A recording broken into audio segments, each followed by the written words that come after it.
साथियों, अभी वंदे मातरम साथियों। अभी कुछ दिन पहले ही मैं खबर पढ़ रहा था कि किसी वैक्सीनेशन लगने वाले बूथ पर जो है युवाओं ने जो है आंदोलन करके जो है वहां पर टीकों की कमी के कारण जो है वो गुस्सा हुए। उन्होंने सरकार को पत्र लिखा और सरकार के सामने प्रदर्शन किया कि हमें टीका क्यों नहीं मिल रहा है। तो मैं धन्यवाद देना चाहूंगा सरकार को कि उन्होंने भारत के लोगों के लिए जो है ये नियम निकाल के लाए, जिसमें बाहर के टीका जो आने वाले हैं टीके दूसरे देशों से, उन टीकों का कोई परीक्षण की आवश्यकता नहीं होने वाली है। तो मैं चाहता हूँ इस देश का जो युवा है वो यदि ऐसे मुद्दों पर एक हो जाता है तो बाकी अन्य मुद्दों पर एक नहीं हो पाता है। ये इस देश का जो है सौभाग्य मानिए दुर्भाग्य मानिए, लेकिन कम से कम किसी विषय पे तो हमारे देश का युवा जो है वो लड़ भिड़ कर सरकार से काम करा लिया उसने। और आज ये खुशी की बात है कि आज बिना किसी स्थानीय परीक्षण के जो है वो टीके जो हैं भारत के लोगों को लगा दिए जाएंगे। तो परीक्षण का चूहा बनने के लिए जो है भारत के इन युवाओं को और लोगों को जो है वो मैं बहुत बहुत शुभकामनाएं देता हूँ। बहुत बढ़िया काम किया है इन्होंने। मकड़ी देखी आपने? मकड़ी मकड़ी जब अपना जाल बनाती है तो वो जाल बनाती क्यों है? आप अपने मन में ये प्रश्न करिए। मकड़ी अपना जो जाल बनाती है वो अपनी सहूलियत के लिए बनाती है। तो मान लीजिए वो मकड़ी उसी जाल में फंस जाए, उसी जाल में उलझ जाए, तो आप उस मकड़ी के बारे में क्या कहेंगे? तो आशा है आपका जवाब यही होने वाला है कि वो एक असफल और मूर्ख मकड़ी होगी यदि वो अपने ही बुने हुए जाल में फंस जाती है। कहीं ना कहीं आज जो है हमारे जीवन के साथ और हमारे देश के साथ यही हो गया है। आप सब लोग जो अपने जीवन को सहज बनाने के लिए उन्होंने ये सब व्यवस्थाएं शुरू की थी, सुविधाएं लेके आए थे। उन्होंने विवाह किया अपनी सुविधा के लिए, जीवन को अच्छा बनाने के लिए किया। उन्होंने शिक्षा प्राप्त की, स्कूल गए, उच्च शिक्षा प्राप्त की, तो वो अपने जीवन को बेहतर बनाने के लिए किया। उन्होंने किसी अच्छे पद पे जो है नौकरी की, आईएएस बन गए, आईआईटी कर ली, सब कर लिया। वो अपने जीवन को बेहतर बनाने के लिए किया। और अपने जो बच्चे हमने किए, संतान पैदा की, वो भी जीवन को बेहतर बनाने के लिए किया, इस देश को बेहतर बनाने के लिए किया। लेकिन हो उसका उल्टा गया। आप बड़े पद पे चले जाएं तब भी यही हाल है। तो ये हम क्या करते क्या जा रहे हैं? तो इस विषय में मैं बहुत एक अद्भुत इस विश्लेषण आज देने वाला हूं कि ये जो हमने हमारे देश, जो अंग्रेजों ने जो हमारे यहाँ कानून बनाए, उन कानून को बनाया इसलिए कि जिससे कि हमारा जीवन जो है बेहतर बनाने के लिए नहीं बनाया उन्होंने। उन्होंने अपने जीवन को बेहतर बनाने के लिए बनाया जिससे कि वो ढंग से राज कर पाए। आज हम लोग उसी पे चल रहे हैं। तो हम जो है वो मूर्ख मकड़ी ना बने तो बहुत बेहतर रहेगा। तो मैं आपको दिखाता हूं एपिडेमिक डिजीजेस एक्ट 1897। पेनल्टी है कि अगर एनी पर्सन, कोई भी व्यक्ति जो इसके रेगुलेशन नहीं मानेगा, उसको जो है एक पनिशेबल ऑफेंस जो है वो है होगा धारा 188 के तहत इंडियन पिनल कोड की। तो प्रोटेक्शन जो है उसके, no suit or other legal proceedings shall lie against any person for anything done or in good faith intended to be done under this act. मतलब इस एक्ट के तहत यदि प्रशासन किसी प्रकार की भी कोई जो है कोई कार्य करता है तो उसके खिलाफ किसी प्रकार की लीगल प्रोसीडिंग नहीं हो सकती। तो ये हो गया आपके लिए फील्डिंग सेट हुई। ये 1897 में फील्डिंग सेट हो गई। अब आप कहेंगे कि आज की स्थिति से इसका क्या लेना देना है? कि अभी थोड़े दिन पहले जो है ना, अभी ये जो विवेक के साथ हमें जो है ये पूरा का पूरा जो है काम करना है। तो इसमें एक बड़ी गलती क्या हुई कि अभी कुछ दिन पहले जो पीछे फोटो है ये है ल्यूक मॉन्टेग्नियर। ल्यूक मॉन्टेग्नियर जो है इनका इनका फोटो है। इनको जो है 2008 में नोबेल प्राइज जो है वो मिला था। और इन्होंने जो है वैक्सीनेशन प्रोग्राम के बारे में, ये वीडियो है बकायदा इनका बोलते हुए फ्रेंच में कि जो है बहुत बड़ी गलती है ये जो वायरस, ये जो मास वैक्सीनेशन किया जा रहा है कोरोना के लिए। लेकिन इनके इस बयान के बाद एक और फेक न्यूज जो है वो फैलनी शुरू हुई, जो शायद मुझे लगता है इन षड्यंत्रकारियों ने फैलाई होगी ये देखने के लिए और आप लोगों के जो है इमेज खराब करने के लिए कि आप लोग उस खबर को उठाकर जो है सर्कुलेट करना शुरू करोगे, क्योंकि थोड़ी सेंसेशनल खबर थी वो, जिसमें ये कहा गया कि ल्यूक मॉन्टेग्नियर जो है इन्होंने ये कहा है। हालांकि उसका बोलने का कोई प्रमाण हमें आज तक नहीं मिला कि उन्होंने ये बात कही है कि वैक्सीन लगवाने वाले सभी लोग जो है 2 वर्ष के अंदर जो है वो मृत्यु हो जाएगी उनकी। ये जो है सर्कुलेट होना शुरू हुआ और एक वेबसाइट पे बकायदा यूआरएल देकर। तो वो फेक जो है इन्होंने घोषित कर दिया। वास्तव में हमें किसी प्रकार का कोई रेफरेंस इनका नहीं मिल पाया, और अगर है भी तो हमें नहीं मिल पाया, तो हम तब तक ये मानेंगे कि जब तक इन्होंने इनके मुंह से ना सुन ले हम, तब तक नहीं मानना है। तो उस न्यूज को जब आप फैलाना शुरू करते हो आप, तो होता क्या है कि उसको फेक घोषित करके ये बाकी जो बातें आप सच बोलते आए हो उनको भी फेक घोषित करने का इनका षड्यंत्र रहता है ये। तो इसलिए विवेक के साथ जो है, ये जो हमें जो भी हम लोग सच्चाई उजागर कर रहे हैं, ये कुछ भी फॉरवर्ड कर रहे हैं, तो पहले देखना है कि वो वास्तव में सही है या गलत है। क्योंकि उसकी वजह से क्या होगा, आपकी क्रेडिबिलिटी कम होती है, लोगों के बीच में विश्वास कम होता है, इमेज भी खराब होती है कि ये लोग तो ऐसे फालतू की बकवास करते रहते हैं ये कह के। क्योंकि अभी थोड़े दिन पहले कल मेरे पास एक फोन आया एक भाई का, वो कह रहे थे मैं आपका बड़ा प्रशंसक हूं, और आपको जो है मैं बस पूछने के लिए कॉल किया है कि वैक्सीन लगवाने का मेरा मन नहीं है, फिर भी मैंने कहा आप एक बार पूछ लूं आपसे मैं। तो मैंने कहा कि वीरेंद्र भाई वैक्सीन लगवाना चाहिए नहीं लगवाना चाहिए, तो मैंने बोला लगवा लीजिए। तो वो बड़ा आश्चर्यचकित हुआ कि आप ऐसे क्यों कह रहे हैं कि लगवा लीजिए वैक्सीन। मैंने कहा तो मतलब आपने मुझसे पूछा, तो कहते नहीं मैं तो नहीं लगवाऊंगा। तो कह रहे, मैंने बोला कि फिर आपने मुझे फोन क्यों किया है, या यदि आप सोच के बैठे हो आप नहीं लगवाओगे तो मुझसे पूछने के लिए क्यों किया है जब आपने डिसाइड कर ही लिया है। कहते नहीं बस मैं आपको लोगों को 1-2 साल से सुन रहा हूँ, और हमें लगने लगा कि आप जो है इस बारे में सही जानकारी देंगे। तो मैं कहा हम तो जानकारी दे रहे हैं, आपको पूछने के लिए कॉल क्यों करना पड़ा।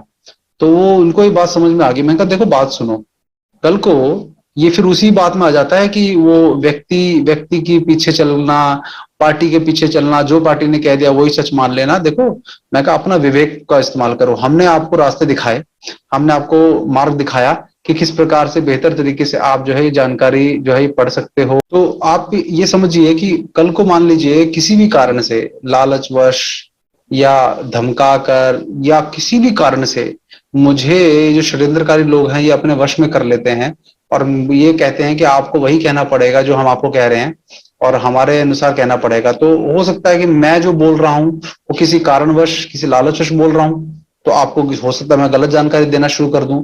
तो मैं ये नहीं कहता कि आप जो है हमारी कोई भी बात मत सुनो, लेकिन हम जो जानकारी आपको दे रहे हैं उससे आप अपना विवेक उत्पन्न करो, अपने अध्ययन की दिशा तय करो कि आपको किस दिशा में अध्ययन करना है। क्योंकि उंगली पकड़ के नहीं चला सकता आपको हर कोई। कल को आगे जाके समय जो है क्या, किस करवट बैठे, हमें किस व्यवस्था में फंसा दे, क्या कर दे, हमें नहीं पता है। लेकिन आप लोगों के अंदर जो जानकारी हम दे रहे हैं वो एक दिशा आपको दे देगी कि षड्यंत्र किस तरह से होते हैं, उनको समझने की एक दृष्टि यदि उत्पन्न नहीं करेंगे आप, तो हमेशा जो है ये कोई ना कोई आपको बहकाकर जो है वो बेवकूफ बना देगा। तो ये काम जो है नहीं करना है। तो आप सबसे मैं निवेदन कर रहा हूं कि विवेकपूर्ण तरीके से इस काम को करना है। कोई भी इंफॉर्मेशन, कोई भी रिसर्च, किसी प्रकार का भी विरोध, कुछ भी करना है दिमाग से करना है, जोश में आके नहीं करना है, नहीं तो जो है ये लोग उसका फायदा उठाकर पूरे आंदोलन को जो है वो दबा देंगे। मैं आपको जो बताना चाहता हूं, अब एक जो महत्वपूर्ण जानकारी जिसके लिए मैंने वीडियो बनाया था, कि आपको ये समझ में आ रही किस कारण से जो मीडिया है वो, या कोई भी सरकार, आज आप देखो जिस प्रकार से कोई भी पॉलिटिकल पार्टी किसी भी राज्य में हो, ये लोग हर काम में एक दूसरे के विरोधी हैं। लेकिन इस विषय पर, ये कोरोना के विषय पर, कोई भी राजनीतिक पार्टी, किसी भी स्टेट का चीफ मिनिस्टर किसी भी दूसरी पार्टी का हो जो आपस में ध्रुव विरोधी हो, वो भी इस विषय में एक दूसरे का विरोध नहीं कर रहे हैं कि वो कोई षड्यंत्र है या नहीं है, सच है झूठ है, ये नियम का कानून है। इसका आपको कुछ समझ में आ रहा है इसका कारण क्या है? और मीडिया जो है वो भी सच दिखाने की हिम्मत नहीं कर पा रही।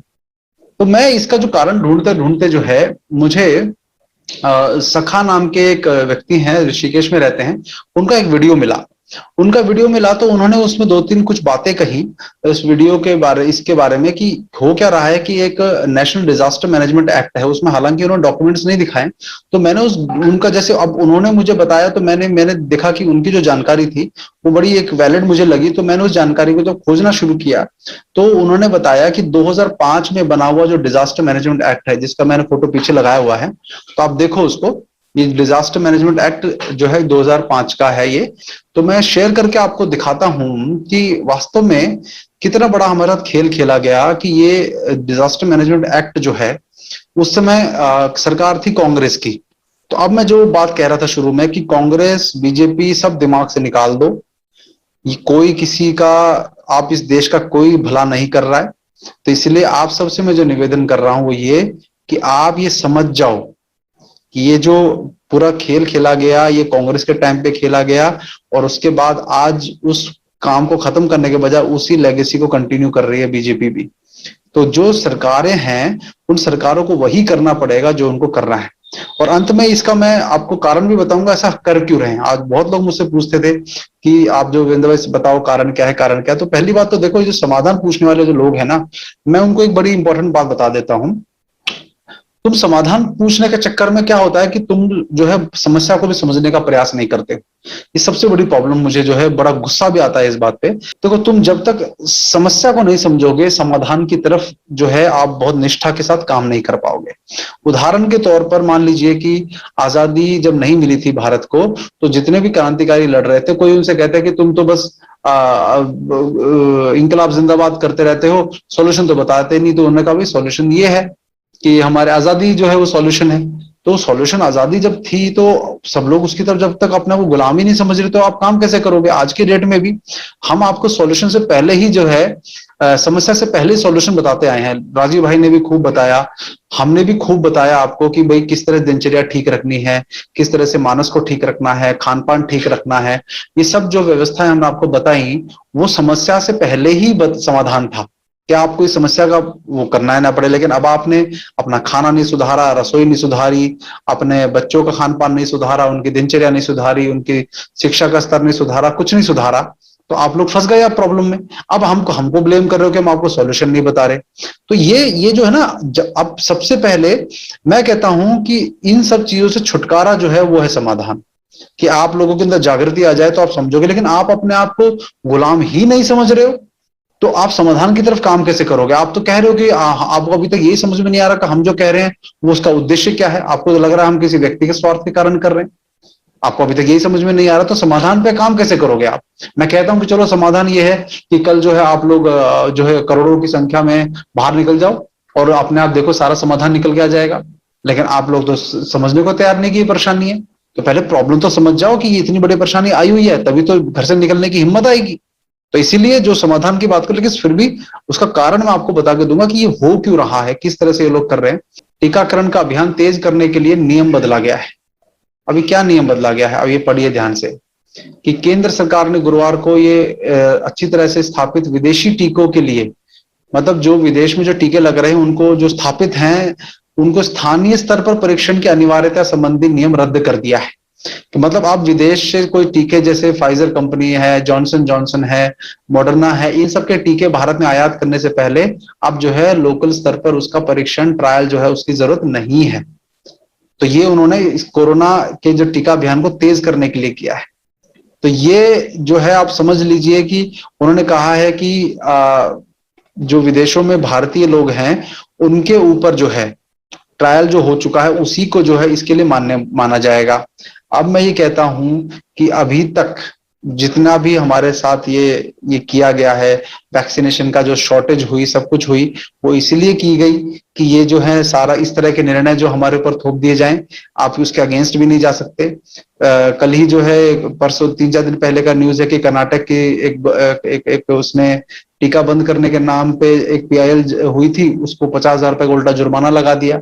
ये क्यों हो रहा है, वो सही है गलत है मैं उस पर नहीं जाता हूं, मैं उन्होंने सही किया गलत किया, लेकिन ये जुर्माना उल्टा लगा दिए, ये ऐसा क्यों है कि आप लोग मास्क नहीं पहन रहे हो तो इनको बेहिसाब डंडे मारने का इनको अधिकार मिल गया है। कोई भी डीएम किसी को थप्पड़ मार देता है, शादी को जाके उजाड़ देता है, या कोई राह चलते किसी व्यक्ति के ऊपर ये डंडा चलवा देते हैं और उसको डीएम को या किसी को सजा क्या मिलती है कि उसका तबादला होकर वो जो है कहीं और उसका हो जाता है तबादला, ये उसकी सजा होती है, उसके ऊपर एक्शन नहीं होता है। ये ऐसा कैसे हो गया कि एक मास्क ना पहनने की वजह से पुलिस को आप पे डंडे बरसाने का अधिकार मिला हुआ है। ये ऐसे कैसे हो गया और किसी को कोई सजा नहीं मिल रही, किसी पुलिस वाले के ऊपर कोई अभी तक जो है कार्रवाई नहीं हुई है किसी भी तरह की, उनका सिर्फ तबादला कर दिया जाता है, कुछ दिनों के लिए सस्पेंड कर दिया जाता है। ये जो पूरी ताकत मिली हुई है, ये असीमित जो ताकत मिली है, इसका एक बहुत बड़ा कारण मैं आपको बताता हूं, वो है आपका ये एक एक्ट। तो ये भारत का गैजेट है जिसमें ministry of law and justice के हिसाब से ये जो डिजास्टर मैनेजमेंट एक्ट है, अब मैं एक एक करके जो है इसका जो है आपको वो बताऊंगा क्या इसमें ऐसी चीजें हैं जिसकी वजह से आपको जो है ये परेशानियां झेलनी पड़ रही हैं। हाँ, तो इस डिजास्टर मैनेजमेंट एक्ट के 67 नंबर जो पॉइंट है उसके अंदर लिखा हुआ है direction to media for communication of warnings. तो ये 2005 में ये एक्ट जो है कांग्रेस के टाइम में बन गया था। इसका मतलब ये है कि कोई फर्क नहीं पड़ता, इस देश में जो फील्डिंग सेट होती है वो बहुत पहले से सेट होना शुरू हो जाती है। और 2006 में जो है public health foundation of India की भी स्थापना भारत में हो गई, जिसने जो है आपके 14 साल में जो है भारत के स्वास्थ्य की व्यवस्था को बहुत हद तक टेक ओवर किया। और वो बड़ी खतरनाक बात थी, उसमें भी कई झूठ बोले गए कांग्रेस सरकार की तरफ से, लेकिन मोदी सरकार जो है, मोदी जी ने भी एक पीएचएफआई जो पब्लिक हेल्थ स्कूल था पीएचएफआई का, गुजरात गांधीनगर में उसको जमीन दिया। उसके पूजा में भी बैठे वो, उसकी जो है शिलान्यास जो है भूमि पूजन में भी मोदी जी बैठे। तो ये आप जो है ना ये समझ जाओ, ये कांग्रेस बीजेपी से ऊपर का खेल कूद चल रहा है, जिसमें ये सिर्फ एक प्यादे की तरह काम कर रहे हैं। तो आप जो है देखो, कांग्रेस के टाइम पे ये 2005 में ये डिजास्टर मैनेजमेंट एक्ट आया। तो डिजास्टर मैनेजमेंट एक्ट आया, उसमें उस समय जो दिखाया गया होगा, ये जो एक्ट पास हो गया कि भाई जब कोई डिजास्टर भारत में आएगा, उस डिजास्टर को जो है कंटेन करने के लिए, टैकल करने के लिए अथॉरिटीज बनाई जाएगी, डिजास्टर मैनेजमेंट अथॉरिटी बनाई जाएगी, ये नेशनल अथॉरिटी बनाई जाएगी, ये सब किया गया होगा। तो हमें लगा होगा कि हमारी बड़ी सहूलियत के लिए, जो शुरू में मैंने आपको मकड़ी का उदाहरण दिया था कि ये हो गया था कि भारत में कोई डिजास्टर आए तो उस डिजास्टर के मैनेज करने के लिए हमारे पास कोई व्यवस्था होनी चाहिए, जो पहले से कुछ सुदृढ़ व्यवस्था नहीं थी। तो ये बन गया एक्ट। अब हमें नहीं पता था कि इस एक्ट को जो है ये कोरोना काल में हमारे खिलाफ यूज करेंगे, क्योंकि इसमें बहुत असीमित पावर इनको दी गई है। तो ये क्या होने वाला है कि अब आज जो आपको मैंने बताया, मीडिया किसी भी रूप में जो है रिपोर्ट जो है, इसकी कोई सच्चाई बताने की हिम्मत मीडिया के अंदर नहीं हो सकती। क्यों?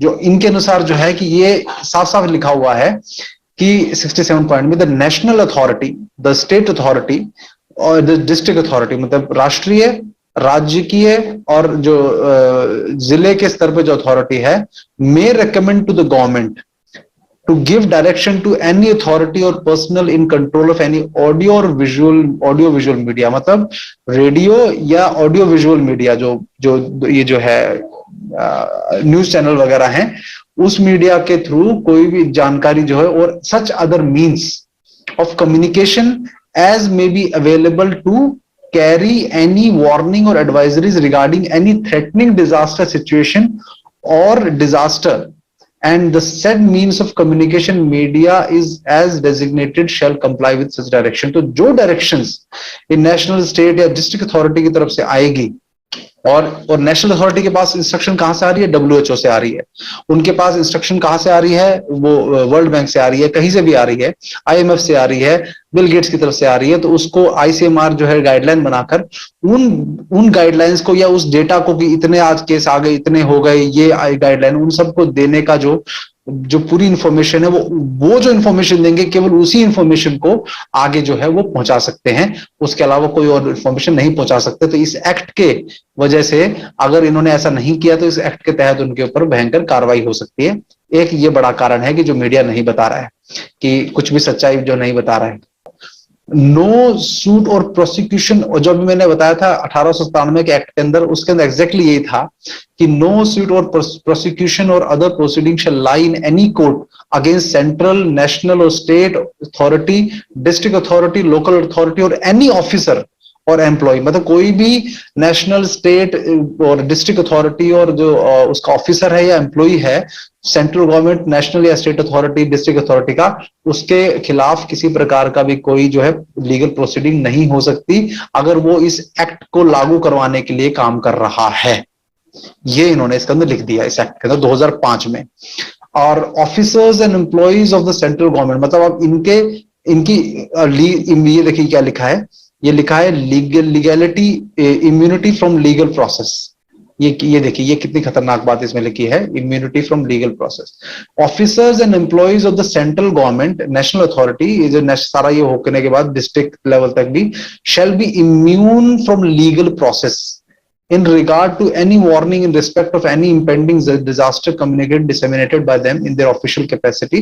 तो मतलब इस ऑफिशियल कैपेसिटी के हिसाब से, इसके जो एक्ट के हिसाब से कोई भी उसके अंदर लीगल उनकी जो है वो इम्यूनिटी रहेगी, मतलब लीगली कोई उनके ऊपर एक्शन नहीं लिया जा सकता। ये इसमें लिखा हुआ है। ये भी एक बड़ी खतरनाक बात है। और इसके बाद ये जो आजकल जो सब जानकारियां हम लोग एक तरह से सच कह रहे हैं, इनके अनुसार वो भ्रामक जानकारियां हैं, उसके बारे में भी लिखा हुआ है कि कोई भी फॉल्स इंफॉर्मेशन या सर्कुलेट करेगा उसके लीडिंग टू पैनिक सेल और कन्विक्शन भी पनिशेबल, तो पनिशमेंट फॉर फॉल्स वार्निंग। और कोई ऑफिसर इनका, ये भी लिखा हुआ है, तो इनको जो है वो ड्यूटी करनी ही पड़ेगी कि अगर इस एक्ट के अंदर उनको कोई ऑर्डर दिया गया है और वो खुद को विड्रॉ कर लेता है, सीजेस और रिफ्यूजेस टू परफॉर्म, ये देखिए साफ साफ इसमें लिखा हुआ है, सीजेस और रिफ्यूजेस टू परफॉर्म, या तो नहीं करता या रिफ्यूज कर देता है या खुद को जो है ड्यूटी से हटा लेता है इसकी ड्यूटी परफॉर्म करने से पहले ही, तो unless he has obtained the express written permission, अगर इसको सुपीरियर से नहीं मिली है, अपने बॉस से जो है रिटन परमिशन नहीं मिली है कि तुम निकल सकते हो, मत करो, तो उसके खिलाफ भी जो है वो कार्रवाई की जाएगी। तो ये भी इस एक्ट में डला हुआ है। इसी वजह से जो है ये इतने रूथलेसली आपके ऊपर जो है ये लागू करवाने पे लगे, क्योंकि इनकी खुद की नौकरी खतरे में रहती है। तो सब तरफ से बांधा हुआ है आपको।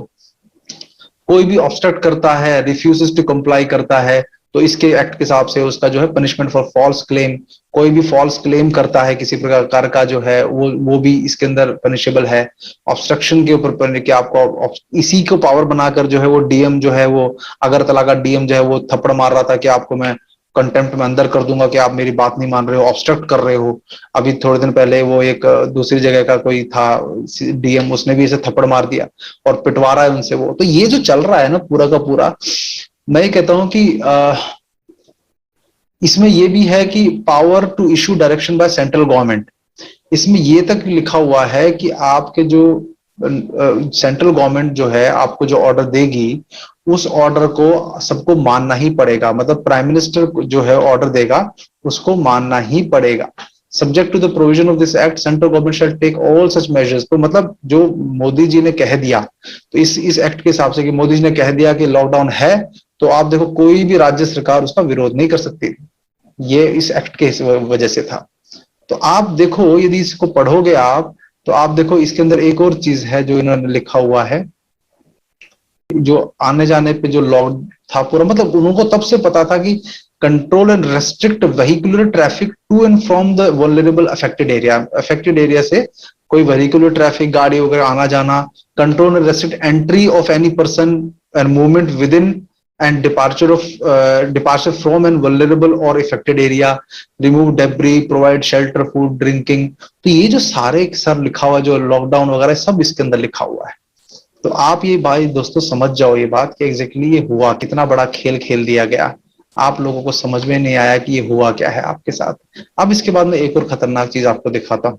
तो अब आपको जो है मैं एक बड़ी और महत्वपूर्ण बात बताता हूँ कि अब आप कहेंगे कि इससे फर्क क्या पड़ता है वीरेंद्र भाई, अगर इन्होंने ये बना दिया इससे फर्क क्या पड़ता है। आप देखिए WHO का एक डॉक्यूमेंट है 2011 का, तो जो सखा जो थे उन्होंने इसका भी जिक्र किया कि 2005 में इन्होंने क्या हुआ, फील्डिंग सेट कर दी कि आपके ये एक्ट बना दिया। अब एक्ट की वजह से इनको अनलिमिटेड पावर मिल गई।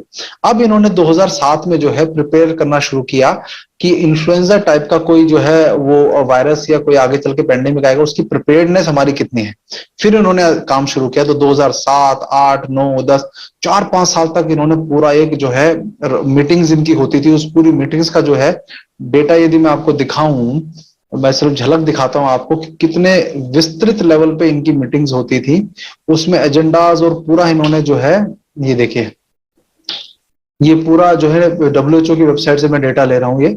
ये world health organisation government body PIP pandemic influenza preparedness, तो ये पूरा जो है इसकी जो WHO की 194 जो कंट्रीज मेंबर है लगभग, उनमें भारत का भी नाम है, भारत भी उसमें से एक कंट्री है। तो ये देखिए ये कब है आपका इंटर गवर्नमेंटल मीटिंग ऑन, मतलब इंटर गवर्नमेंटल सारी जो गवर्नमेंट्स के बीच में मीटिंग है पेंडेमिक इन्फ्लुएंजा प्रिपेयर्डनेस के ऊपर, sharing influenza virus and access to vaccine और अदर बेनिफिट्स। वैक्सीन और दूसरे बेनिफिट्स को शेयर करने के ऊपर इनके समझौते के ऊपर जो है ये मीटिंग्स हुई, जो 20 से 23 नवंबर 2007, 2008, फिर 2000 दिसंबर में 2008 में फिर हुई, 15-16 मई 2009 को फिर हुई, और उसके बाद जो है 2011 में इनका एक डॉक्यूमेंट फाइनल हुआ। तो देखिए ये डॉक्यूमेंट इनका फाइनल हुआ, ये WHO की apps.who.int इस वेबसाइट पे आपको ये डेटा मिलेगा। मैंने इसको ढूंढा, ये ऑफिशियल रिकॉर्ड्स हैं जो है, रेजोल्यूशन समरीज जो है सारी मैंने इसके अंदर से जो है सारा डेटा, बहुत सारा था, ये तो कुछ 1 साल का लगभग का डेटा है, सारा डेटा 2021 के साल का था, सब निकाल के हमने ढूंढ के निकाला इसमें से। ये पूरा जो है एजेंडाज, ये इनकी मीटिंग होती थी, उन मीटिंग्स में जो है ये भी रोल, जैसे अभी कई मीटिंग्स है इनकी, इसमें कई स्ट्रेटेजिक प्लान्स और भी, future of financing of WHO programs and budget matters, इसमें जो है टेक्निकल और हेल्थ मैटर में इन्फ्लुएंजा प्रिपेयर्डनेस, ये देखो ये भी इसमें से कई एजेंडा में से एक एजेंडा हमेशा इनका ये होता था कि ये इसकी तैयारी हम कैसे कर रहे हैं। ये करते करते ये जो सबसे खतरनाक एक काम जो आया वो आपको दिखाता हूं मैं। ये इनका जो है फाइनल डॉक्यूमेंट आया। ये फाइनल डॉक्यूमेंट क्या आया, जिसमें लैंडमार्क एग्रीमेंट, ये लैंडमार्क एग्रीमेंट हुआ इन 194 मेंबर कंट्रीज के बीच में, मतलब जिसके बीच में to improve global preparedness for influenza pandemics. तो ये जो अभी जो आया हुआ है, ये फ्लू वायरस है, इसके लिए जो चल रहा है पेंडेमिक, तो इसकी प्रिपेयर्डनेस इन्होंने 2011 में फाइनल की। इसका डेट मैं आपको दिखाता हूं, 17 अप्रैल 2011। तो इन्होंने क्या लिखा है देखिए कि आफ्टर वीक ऑफ नेगोशिएशन, एक हफ्ते की नेगोशिएशन के बाद, Friday night Saturday morning, an open ended working group meeting of member states मतलब जितने भी देश इसके मेंबर हैं, successfully agreed upon a framework to ensure that in pandemic and influenza virus samples will be shared. तो आप देखो इसमें कहने का अर्थ यह है कि उसमें क्या हुआ कि मान लीजिए किसी एक देश के अंदर ये कोई वायरस पहुंचा, इन्होंने पहुंचाया, उस देश में वायरस पहुंचने के बाद वो देश ने उस वायरस को आइसोलेट कर लिया। आइसोलेट करने के बाद उसकी वैक्सीन मान लीजिए वो कहते हैं हमने बना ली, तो उसको शेयर करने का जो है वो को इस समझौते के अनुसार शेयर करना पड़ेगा उसको, नहीं तो वो कहेगा कि नहीं भाई मैं तो अपने अपने लोगों के लिए बनाऊंगा। तो इन्होंने तब से वैक्सीन के ऊपर जो मुख्य रूप से आप देखोगे वैक्सीन हर जगह वैक्सीन पे जोर देके इन्होंने पूरा फ्रेमवर्क करके responding effectively to future flu pandemics और knowing the exact makeup of, मतलब जो उसका जेनेटिक स्ट्रक्चर है उसको भी शेयर करने का इसमें जो है एग्रीमेंट जो किया गया, उसमें भारत ने भी वो एग्रीमेंट किया। इक्विटेबल एक्सेस, सबको एक्सेस अच्छे से मिल जाए हर कंट्री को, और ये पूरा जो है इन्होंने प्रिपेयर्ड इसको कर लिया। तो इसके अंदर क्या है, द नेगोशिएशन, ये देखो एंड में क्या लिखा है, the negotiation by 193 WHO member states began in November 2007, November 2007 में शुरू हुई, एमिड कंसर्न्स, इस चिंता के बीच में कि एवियन इन्फ्लुएंजा वायरस जो है वो एक पेंडेमिक बन सकता है। तो इन्होंने उसके बहाने से ये पूरी प्रिपेयर्डनेस अपनी रखी और इन्होंने इस पूरे के ऊपर साइन कर दिया। Today the greatest risk of global catastrophe doesn't look like this. Instead, it looks like this. If anything kills over 10 million people in the next few decades, it's most likely to be a highly infectious virus. So that if and when a new strain of flu, like the Spanish flu, crops up 5 years from now or a decade from now, we've made the investment. And we're further along to be able to catch it. We are now a few days away from a new administration. Given, as you heard from the introduction, that I have been around for a while and have had the opportunity of serving in 5 administrations, I thought I would bring that perspective to the topic today, is the issue of pandemic preparedness. And if there's one message that I want to leave with you today, is that there is no question that there will be a surprise outbreak. The thing we're extraordinarily confident about is that we are going to see this in the next few years. Thank you. तो भारत ने जो world bank से इनको loan मिलता है, मैं असली मुद्दे पे आता हूं क्या हुआ है। तो ये जो पूरी की पूरी लॉबी है, ये पूरी की पूरी लॉबी जो है अभी पीछे पड़ गई है किसके, इस वजह एक छोटे से बयान के पीछे, वो किसके पीछे, बाबा रामदेव के पीछे, कि हमारे जो है एलोपैथी को गलत बोल कैसे दिया। ये जो पूरी लॉबी है ये इतना जबरदस्त जो विरोध करने शुरू कर देती है, पीछे पड़ जाते हैं। तो आज की डेट में आपको बोलता हूं, बाबा रामदेव का मैं बहुत कोई समर्थक या वो नहीं हूं मैं, लेकिन इस समय जो है ये बात जो है रामदेव जी से ऊपर की है। राजीव भाई के विषय में रामदेव जी का बहुत कुछ लोग कहते रहते हैं, ये था वो था, मैं अभी उन सबको दरकिनार कर दूं। मैं कहता हूं आपसी असहमतियों के कारण विदेशी ताकतों को या देश विरोधी ताकतों को आपका फायदा मत उठाने दो। विष्णु रॉय चौधरी जी के साथ भी जैसे उदाहरण मैं बताऊं तो वो दूध का विरोध करते हैं। हम दूध का जो है, हम लोग दूध को बहुत अच्छा बताते हैं, दूध हम पीते भी हैं। तो ऐसा नहीं है कि विष्णु रॉय चौधरी के साथ हमारी जो है हर चीज में सहमति है, लेकिन वो व्यक्ति कोरोना के टाइम पे उभर के आया एक हिम्मत के साथ बात करने पे, तो हमने उस व्यक्ति को जो है एक छोटी सी कोई असहमति यदि दूध के ऊपर है, उसको भूलकर हम लोग बाकी चीजों में साथ दे रहे हैं उनका। तो इसलिए मैं आज आपको बता देता हूं कि यदि ये पूरी एलोपैथी की लॉबी रामदेव के पीछे पड़ गई तो ये मत समझो कि वो रामदेव के पीछे पड़ी हुई है। तो अगर आपके मन में रामदेव जी के प्रति किसी प्रकार का कुछ वो है कि हमें नहीं समर्थन करना है, तो उसको थोड़ी देर साइड में कर दो। आपको रामदेव का समर्थन मत करिए, रामदेव जी को, लेकिन जो उन्होंने बात कही उसका समर्थन हमें करना चाहिए कि उन्होंने जो कहा वो गलत नहीं कहा है। ये पूरी लॉबी पीछे इसलिए पड़ रही है कि एक बड़े व्यक्ति रामदेव जी का जो एम्पायर है इतना बड़ा, उसके ऊपर हमला करके ये बाकी लोगों के लिए उदाहरण सेट कर रहे हैं कि किसी और की, तो जब इनकी हिम्मत नहीं होगी, इनको ये दबा देंगे, तो आप जैसे कुछ छोटे मोटे लोगों की, हम जैसे छोटे मोटे लोगों की कोई हिम्मत, कोई औकात नहीं होगी। ये कहना चाहते हैं कि उनको जब चुप करा दे तो तुम लोग भी चुप रहो। तो ये विषय जो है ये राष्ट्र का विषय है। ये उनका उदाहरण देकर जो है आप लोगों के ऊपर वार किया जा रहा है इनडायरेक्टली। तो आप देखो 2005 में पहले ही जो है इस तरह का एक एक्ट बना दिया गया है। ये हो इसीलिए रहा है कि आप देखो कोई भी इसका अगेंस्ट नहीं बोलेगा, क्योंकि भारत इस दुनिया में जब तक भारत जो है आर्थिक गुलामी में नहीं आ जाएगा, तब तक इनके लिए दुनिया के ऊपर न्यू वर्ल्ड ऑर्डर लागू करना वो संभव नहीं है, जिसका जिक्र जो है मोदी जी ने संसद में किया। पोस्ट कोरोना भी एक नया वर्ल्ड ऑर्डर नजर आ रहा है। पोस्ट कोरोना जो नया वर्ल्ड ऑर्डर तैयार होगा, और होना ही है, किस रूप का होगा, कैसा होगा, कौन उसको इनिशिएट करेगा, वो तो वक्त बताएगा। ऐसी स्थिति में भारत विश्व से कट करके नहीं रह सकता। मोदी जी ने संसद में ये साफ साफ कहा कि न्यू वर्ल्ड ऑर्डर जो है वो पोस्ट कोरोना जो है वो हमें उसका भाग बनना पड़ेगा। तो न्यू वर्ल्ड ऑर्डर यदि जो है वो बात कर रहे हैं, तो वो न्यू वर्ल्ड ऑर्डर बनेगा कैसे? तो बनेगा ऐसे कि आपने वैक्सीनेशन लगवाया, अब वैक्सीनेशन लगवाने के बाद एक जो सर्टिफिकेट जनरेट हो रहा है, आपने देखा होगा उसमें क्यूआर कोड है, ऊपर नीचे मोदी की फोटो है, उसमें वैक्सीनेशन की डिटेल है आपकी। अब वो क्यूआर कोड का वैक्सीनेशन का सर्टिफिकेट कल को किसी और रूप में वो सर्टिफिकेट बने या उसके अंदर क्यूआर कोड होगा, ये ध्यान रखिएगा। क्यूआर कोड जो है, जब आप मान लीजिए विदेश में कहीं जा रहे हैं, कहीं भी जा रहे हैं, वो क्यूआर कोड स्कैन होगा तो वो एक्सेप्ट करेगा कि हाँ भी इसको वैक्सीनेशन लग गया है। तो वो किसी डेटाबेस में से आएगा कि भाई इसको वैक्सीनेशन लग गया है। तो वो डेटाबेस जो है वो सेंट्रल डेटाबेस पूरी दुनिया का बनने वाला है। इसका मतलब ये है कोई भी किसी कंट्री में जा रहा है तो यदि वो स्कैन करेंगे एयरपोर्ट पे, किसी भी देश के एयरपोर्ट पे, तो वो देखेंगे क्यूआर कोड ठीक है, तो कोई सेंट्रल डेटाबेस बनेगा ना, उस सेंट्रल डेटाबेस में आपका डेटा डाला जाएगा। तो ये क्या है? ये है न्यू वर्ल्ड ऑर्डर। ये पूरे भारत जैसा देश, इतना बड़ा देश, इतनी बड़ी जनसंख्या को जब तक जो है इस न्यू वर्ल्ड ऑर्डर के अंतर्गत नहीं लाया जाएगा, इनका ये प्लान सक्सेसफुल नहीं होने वाला।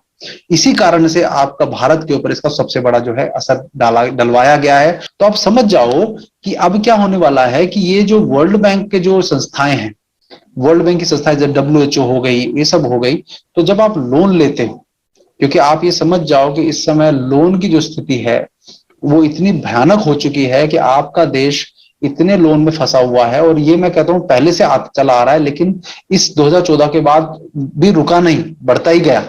तो इसलिए इसमें किसी एक सरकार की मैं बात नहीं कर रहा, लोन पे लोन, लोन पे लोन, लोन पे लोन, अपने से गरीब देशों से भी लोन जो है वो भारत ने लिया। ये लोन की स्थिति जो है वो ऐसी है कि आपके हर व्यक्ति पे इतना लोन चढ़ चुका है कि उस लोन की भरपाई कैसे होगी हमें नहीं पता, ना सरकार के पास उसकी कोई व्यवस्था है, ना उसका कोई प्लानिंग है। तो लोन की जो व्यवस्था पूरी हो गई है, उसके कारण जैसे श्रीलंका को अपना एक पोर्ट बेचना पड़ गया चाइना को अपना लोन उतारने के लिए। तो सरकारें जो है वो कुछ सालों के लिए आती हैं, 5 सालों के लिए आती हैं, अपनी जीडीपी बढ़ा हुआ दिखाने के लिए, अपनी परफॉर्मेंस अच्छी दिखाने के लिए, जीडीपी बढ़ी हुई दिखाकर जो है वो वर्ल्ड बैंक उनको लोन तभी देगा जब जीडीपी अच्छी उनकी होगी।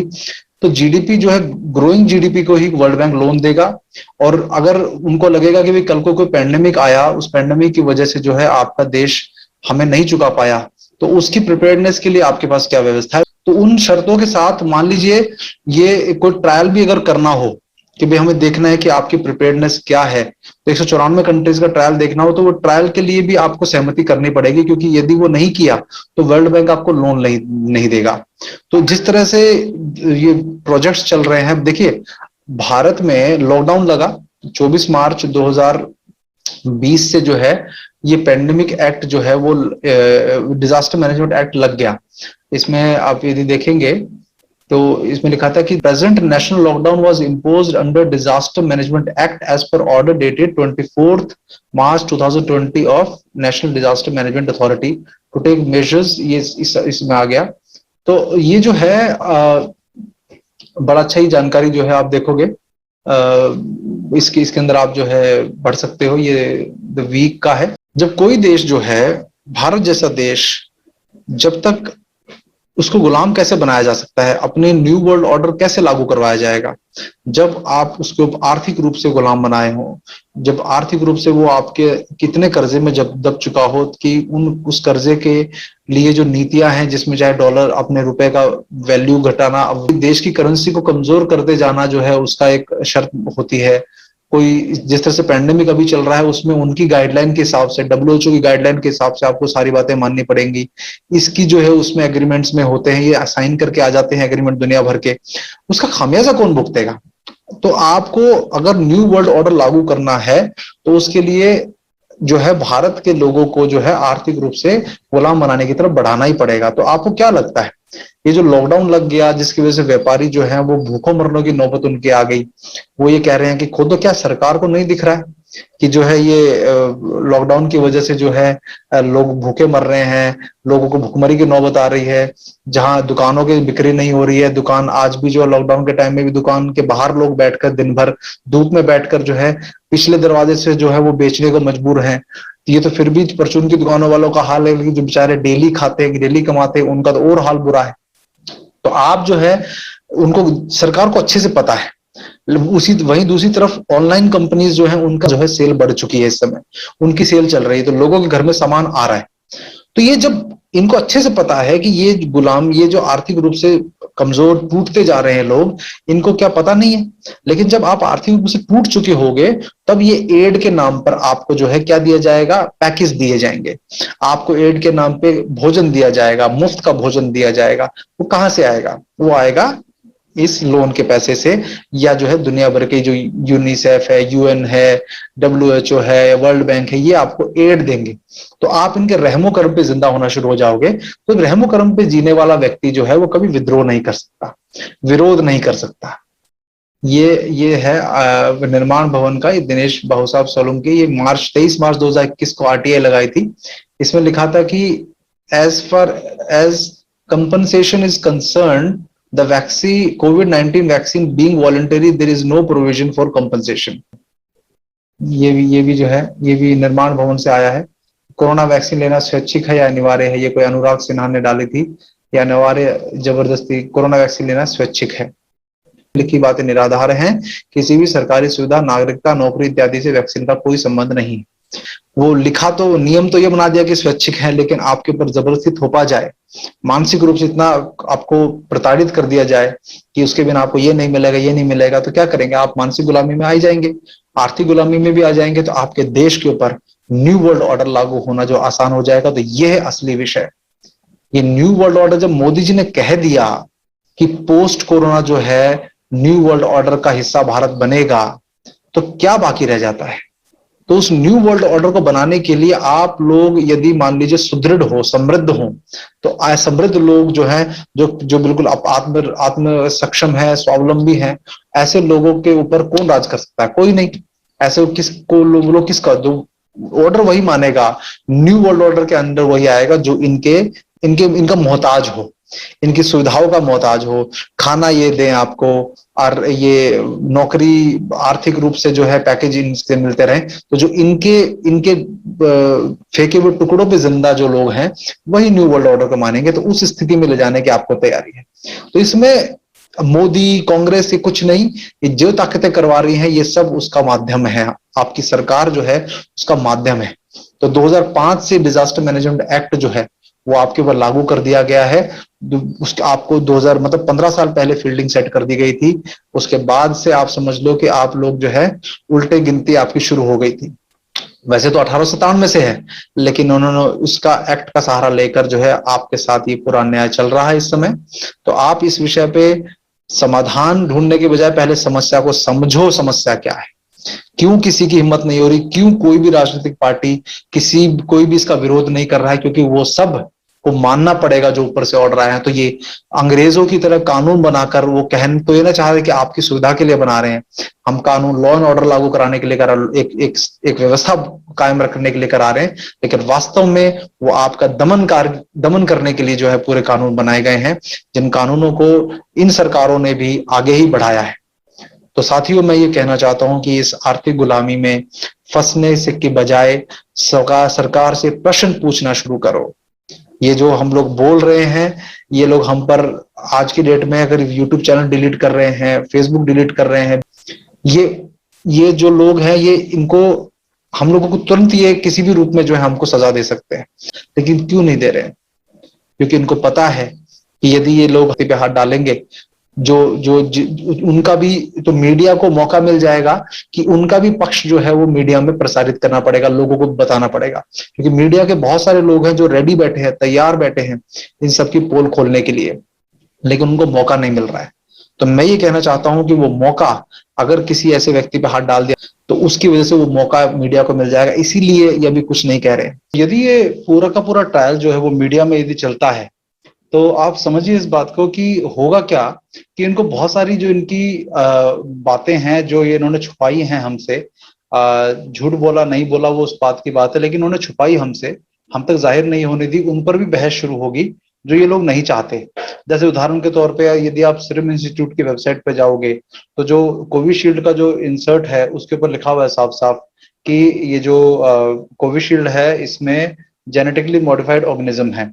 तो जीएमओ है वो सही गलत बात की बात है, लेकिन जेनेटिकली मॉडिफिकेशन ये हुई है तो क्या हुई है इस पर बहस करनी पड़ जाएगी, इसलिए ये लोग बचना चाहते हैं इसको मीडिया में लाने से।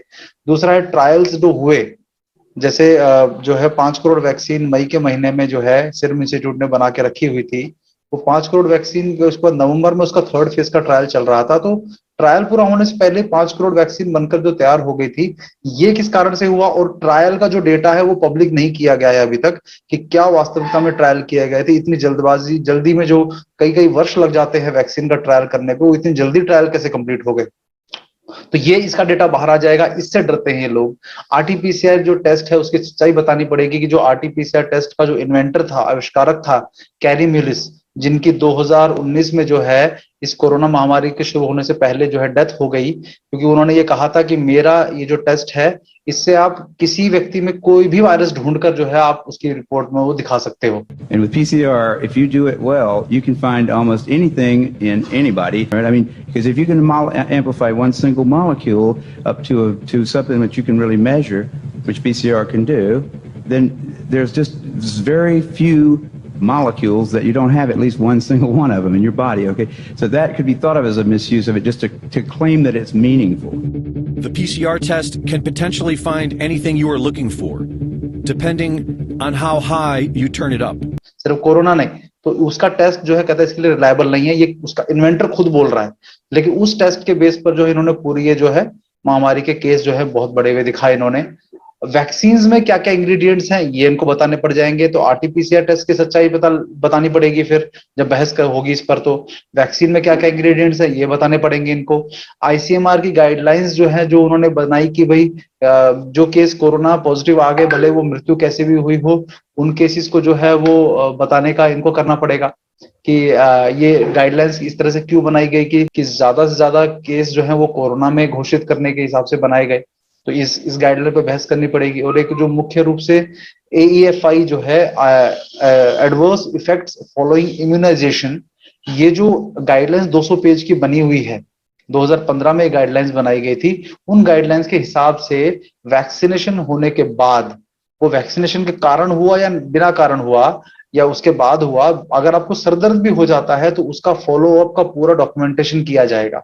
तो साइड इफेक्ट का पूरा जो है 200 पेज की गाइडलाइंस हैं जो भारत सरकार ने, मिनिस्ट्री ऑफ हेल्थ ने बनाई हुई हैं, उन गाइडलाइंस के ऊपर बात करनी शुरू हो जाएगी, जिसमें यहां तक लिखा हुआ है कि यदि वैक्सीनेशन के बाद किसी की मृत्यु हो जाती है तो उसका पोस्टमार्टम भी कराना जरूरी है। ये डिस्ट्रिक्ट इम्यूनाइजेशन ऑफिसर जो है वो करेगा। इसके बारे में भी जो है हमने वीडियो जो है पहले बना चुके हैं। तो ये सब बातों पे बहस शुरू हो जाएगी, इससे डरते हैं ये लोग। तो ये जो चीज है कि जैसे जो जो छुपा छुपा कर रहे हैं वो सब उजागर ना हो जाए, तो इनके मन में भी कहीं ना कहीं जो चोर छुपा हुआ है वो जो है इनको ये नहीं करने देता। तो मैं जो आपको कहना चाहता हूँ वो ये कि साथियों समझ जाओ इस बात को, आजादी से पहले भी जो लोग सरकार अंग्रेजी कानूनों के विरुद्ध जाकर, महात्मा गांधी ने जो है नमक कानून तोड़ा, भगत सिंह वगैरह ने जो है और भी कई काम किए जिन जो कानून के हिसाब से गलत थे, उन सब के खिलाफ जो है उन क्रांतिकारियों ने आवाज उठाई। ठीक वैसे ही इस ऐसे कानूनों के जो जो दमनकारी नीति वाले कानून है जिसमें आपके अधिकार छिन जाते हैं, आपका देश के लोगों को आर्थिक रूप से गुलाम बनाने की कोशिश की जा रही है, आपके देश में न्यू वर्ल्ड ऑर्डर लागू करने की कोशिश की जा रही है, इसके खिलाफ बहुत सारे लोग इस देश में जो है आज अपनी जान जोखिम में डालकर कई गिरफ्तार भी हो रहे हैं। वो सब काम एग्जैक्टली अंग्रेजों के समय जैसा हो रहा है। तो आप सबसे निवेदन है कि जैसे आप आज जो है भगत सिंह को अपमान नहीं करते ना, आप उनको आतंकवादी या उनको अपराधी नहीं मानते हो ना, तो ठीक वैसे ही, लेकिन उस समय उनको जो है कई लोग आतंकवादी भी मानते थे, अपराधी भी मानते हैं कि कानून के विरुद्ध जाके काम कर रहे हैं। जो जो कानून अंग्रेजों ने हमारे देश में आकर जबरदस्ती हमारे देश को गुलाम बनाकर हमारे देश के लोगों को दबाने के लिए बनाए, उन कानूनों को की वजह से हमारे लोगों को अपराधी माना जा रहा, क्रांतिकारी को अपराधी माना जाता था तब। लेकिन आज आप उन लोगों की माला पहनाते हो, आज जो है हमारे नेता जो है उन क्रांतिकारियों को जो है श्रद्धांजलि देते हैं। तो मैं कहता हूँ आज भी वही समय है। आप लोग, हम लोग आपके सामने जिंदा बैठे हैं, आपके सामने ये सब बातें कर रहे हैं, तो आपको लगता है कि हम लोग भी कुछ षड्यंत्र कर रहे हैं, कुछ कर रहे हैं, वो आपकी मर्जी है, जैसा मर्जी आपको लगे। लेकिन मैं आपको बोल रहा हूं कि आगे चल के जो हमारी बातें हैं, जब ये सरकार 5 साल पूरे कर लेगी, उसके बाद जो कोई सरकार आएगी या न्यू वर्ल्ड ऑर्डर आएगा, आपको 50 साल बाद 100 साल बाद जो है हमारे जैसे जो साथी हैं, हमारे जो और साथी काम कर रहे हैं, उन सबके फूल माला चढ़ाने का कोई फायदा नहीं है यदि आपने उनके जीते जी है उनको बातों को नहीं माना। मैं कहता हूं कि आप लोग हमारी बातों का अनुसरण मत करिए, लेकिन कम से कम हमारी बातों को जो है गलत साबित करने की कोशिश मत करिए, क्योंकि इन लोगों का स्वार्थ सत्ता का हो सकता है, इन लोगों का स्वार्थ जो है और कई कारणों से हो सकता है। हमारा स्वार्थ हमारी आने वाली पीढ़ियों के लिए है, उसके लिए हम काम करते रहेंगे, भले इसमें हमारा प्राण भी चले जाए, लेकिन हम लोग सही को सही और गलत को गलत कहकर अपना पुण्य जो है नहीं छोड़ेंगे। इस देश के लिए अपने जो है बलिदान करने के लिए हम लोग तैयार हैं। या ये भी हो सकता है कि ये देखना चाहते हैं कि ये जितने भी हम जैसे लोग हैं, ये बिल से निकल के बाहर आकर हम जो उछल रहे हैं ज्यादा इनके अनुसार की ज्यादा सच्चाई के पीछे भाग रहे हैं, इन सबको आगे चल के धीरे धीरे रास्ते से हटाया जाए या कुछ भी किया जाए। तो ये भी इनका एक मकसद हो सकता है कि इस समय जो है एक तरह से उसका ट्रायल चल रहा है, मॉक ड्रिल चल रही है, एक जो है प्रैक्टिस चल रहा है, अभ्यास चल रहा है कि अभी कितने विरोधी हैं जिनको आगे आने वाले और जो खतरनाक कोई पैंडेमिक होगा, कुछ भी होगा, उस समय इन सबको पहले ही जो है वो न्यूट्रलाइज कर दिया जाए, उसकी भी ये तैयारी हो सकती है। तो बहुत सारी चीजें हैं, सरकारें ऐसे ही नहीं चलती, वो बहुत दिमाग लगा के चलाते हैं, लेकिन उनको जो कंट्रोल करने का पूरी व्यवस्था वो कहीं और है। क्योंकि ये मोदी सरकार आने से पहले ये एक्ट बन गया था, उसका लागू अब करवाया जा रहा है। तो यदि मोदी सरकार भारत का भला चाहती तो ऐसे एक्ट को खत्म कराती, जिस उसमें इतनी असीमित ताकतें नहीं दे दी जाती कि आप जो है मास्क ना पहनने पर, उसके ना करने पर जो है आप अपनी रैलियां तो कर लो, क्योंकि आप लोग आपको पावर है, आप अपनी चुनावी रैलियां तो कर लोगे, आप खूब अच्छे से कर लोगे। तो जैसे बंगाल में चुनाव खत्म हुए, रिजल्ट आया, अब जो है बंगाल में लॉकडाउन लगने शुरू हो गए, 15-15 दिन तक, 20-20 दिन तक, 21-21 दिन तक लॉकडाउन लगने के पहले क्यों नहीं लगे? क्योंकि आप लोगों की व्यवस्था जो थी वो आप लोगों का ऑर्डर चलेगा, प्रधानमंत्री का ऑर्डर चलेगा, नेशनल अथॉरिटी का ऑर्डर चलेगा कि लॉकडाउन में क्या नियम होगा, क्या नहीं होगा। ये है बड़ा कारण। तो साथियों, इस न्यू वर्ल्ड ऑर्डर के अंतर्गत ये जो हमारे ऊपर होने वाला है, सरकार को अच्छे से पता है कि आप आर्थिक रूप से टूटेंगे धीरे धीरे, तो ही इनके गुलाम बनेंगे, तो ही न्यू वर्ल्ड ऑर्डर को मानेंगे। समृद्ध लोग न्यू वर्ल्ड ऑर्डर को नहीं मानेंगे, उसकी ये तैयारी चल रही है। तो इस समस्या को समझ जाओगे तो निष्ठा के साथ इस समस्या के साथ लगना शुरू करोगे, यही मेरा कहना है। और हम चाहते हैं कि इस समस्या को लगने के लिए हम जो काम कर रहे हैं, बहुत तरह की परेशानी हमको भी आने वाली है, तो आप लोग जो है, मैं इस वीडियो के अंत में जो है आपको कुछ आर्थिक रूप से सहायता यदि करना चाहें तो मेरी ईमेल आईडी पे आप लिख दीजिएगा, हमें आर्थिक सहायता करिए जिससे हम कुछ टीम बनाकर इन शोध कार्यों को और अच्छे से कर पाएं, बेहतर तरीके से कर पाएं। और क्योंकि विद्वानों का व्यवस्था समाज करता था, तो बहुत छोटी राशि हर महीने यदि आप दे देते हैं तो इस व्यवस्था को हमें चलाने में थोड़ा सा और सुविधा होगी। इसके साथ ही मैं अपनी वाणी को विराम देता हूं। वंदे मातरम।